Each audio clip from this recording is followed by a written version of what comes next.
I'm now going to take an opportunity to talk about something related, a little bit different, but important. And we'll use that to get back to some important things to say about the way ANOVA output is displayed by default in R. So we're going to run a model that may not make too much sense, but we're doing it for a reason. We're now going to think of body weight as the outcome variable, so we're trying to predict the animal's body weight. And we're going to do that with a couple different possible predictors. We're going to consider sleep total, now not logged, and I'm doing that to make things work a particular way. So I'm going to try to predict body weight based on the total amount of sleep each animal got, and I'm also going to consider as a predictor the amount of time when the animal was awake. Now, importantly, these two variables, awake and sleep total, are very related to each other because there's only so many hours in a day. Specifically, there are 24 hours, and if you're asleep a certain amount of the day, then you're awake the rest of the day. If you don't sleep a lot, you're awake a lot. If you sleep a lot, then you're going to be awake very little. So there's definitely a correlation between these two, which we'll look at in a moment. So I'm just going to summarize these models so you can see them. If I run the model predicting body weight using the number of hours awake and I summarize it, here we go. You can see that the coefficient for awake is significant. In other words, it appears that including awake, the number of hours awake as a predictor for body weight, gives us much smaller residuals than just using the equal means model. Awake does seem to be a significant, useful predictor of body weight.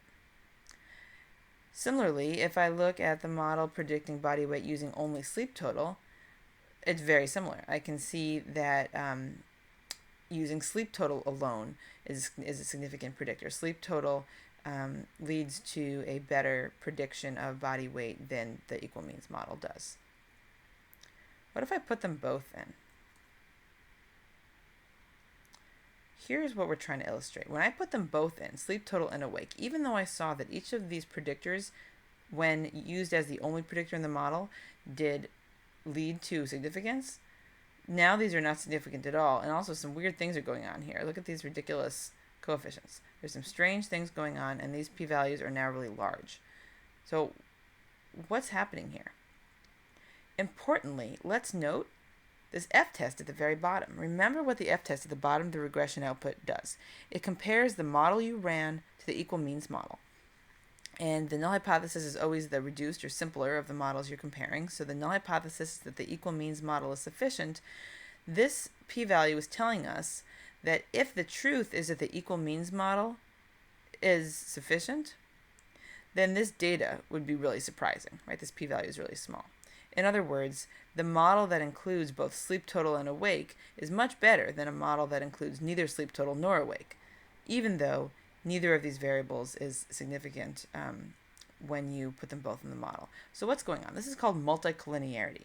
The idea of multicollinearity is that one way to think about it is just that the p-values associated with any particular variable will change depending on what else you put in the model.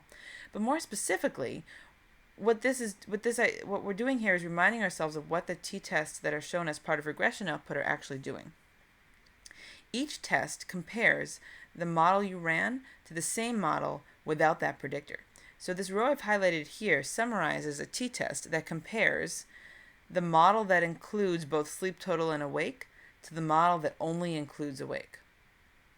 And what we're seeing is if awake is already in the model, we don't also need sleep total.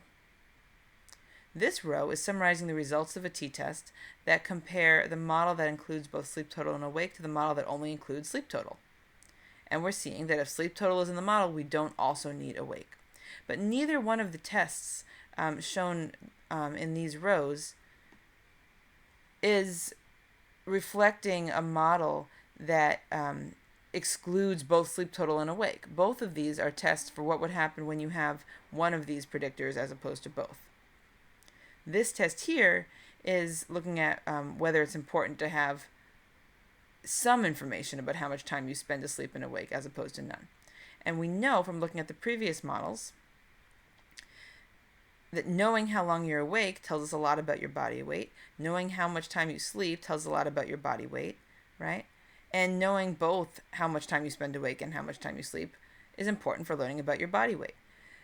the tests that you see as part of the regression output are not telling you overall whether the predictor is important, only whether this particular model would still be appropriate if that one predictor were dropped. So it would be a mistake in general when you're fitting models to run a regression with lots of predictors and then just omit all the predictors that don't look significant, because those could be the most important predictors and you just can't see that because of the other predictors that you've included in the model. When does this sort of problem occur, this multicollinearity issue? This occurs when the variables that you're using are highly correlated with each other, when the predictors are highly correlated. So I'm going to make a correlation table of these three variables: body weight, sleep total, and awake. So each of the cells in this table is showing me the correlation between two of the variables, and I just have a 1 when it's the same variable compared to itself. So what we see is that the correlation between sleep total and body weight is negative 0.31, and the correlation between body weight and awake is positive 0.31. And crucially, the correlation between awake and sleep total is essentially negative 1, which makes sense because the more you're awake, the less you're asleep, and those two numbers have to add up to 24. So these two numbers are highly correlated, which is why putting either one of them in the model gives us a lot of predictive power about body weight, but if one of them is already in the model, we don't also need the other one. I can see this by plotting as well. It's a nice way to plot multiple variables at the same time. So this is a plot of each of the variables against the others. So for example, this is a plot where the x-axis is sleep total and the y-axis is body weight. This is a plot where the x-axis is awake and the y-axis is body weight. And one thing to note here is that when the x-axis is awake and the y-axis is sleep total, they're perfectly correlated in this particular data set, and that's why I chose these variables to show you. This will happen to a lesser extent if there's less of a correlation here, but if the predictors are correlated with each other at all, this general idea will apply, that the p-value shown in the regression output when you include multiple predictors does not tell you whether a particular predictor is related to the outcome, only whether it's needed in the model when all those other predictors are already there. Now let's look at the same output for the ANOVA. So I can show you a summary of the ANOVA table that looks at body weight regressed only on awake. And I can see that I appropriately handled awake as a continuous variable because I have a 1 here.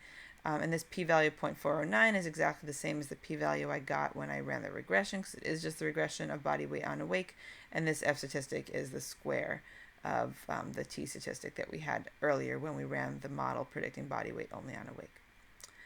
Similarly, I can run the model of body weight on sleep total, and all the things I just said about awake are true here for sleep total, comparing this to the model that we got from LM of body weight on sleep total.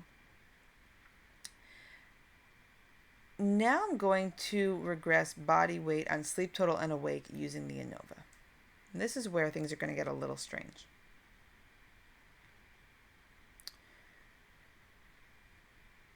So I want to look at the results that we have here, and I want to compare them to the results of the regression that included both terms. This is the results of the ANOVA that includes both terms. I want to look at the results of the regression that included both terms. So that was this. Okay. So remember, when we looked at the results of the regression that included both terms, neither term was significant. But when I look at the results of the ANOVA that includes both terms, one of them is significant. So what's going on here? What you're seeing here is something kind of unusual about the way R chooses to ask questions about an ANOVA with multiple predictors.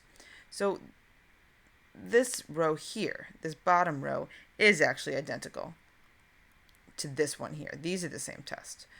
So this t-statistic squared is equal to this value. This p-value is exactly the same as this p-value. We just have a little bit of rounding. Both this row and this row, in other words, the row corresponding to awake both in the ANOVA table and in the regression output, correspond to a test comparing the model that has only sleep total to the model that has both sleep total and awake. Both of those are doing that, so that's exactly the same test. The question is, what's going on with this p-value? Why is it so different? Why is this row of the ANOVA table associated with sleep total so different from the row of the ANOVA table associated, the row of the regression output associated with sleep total?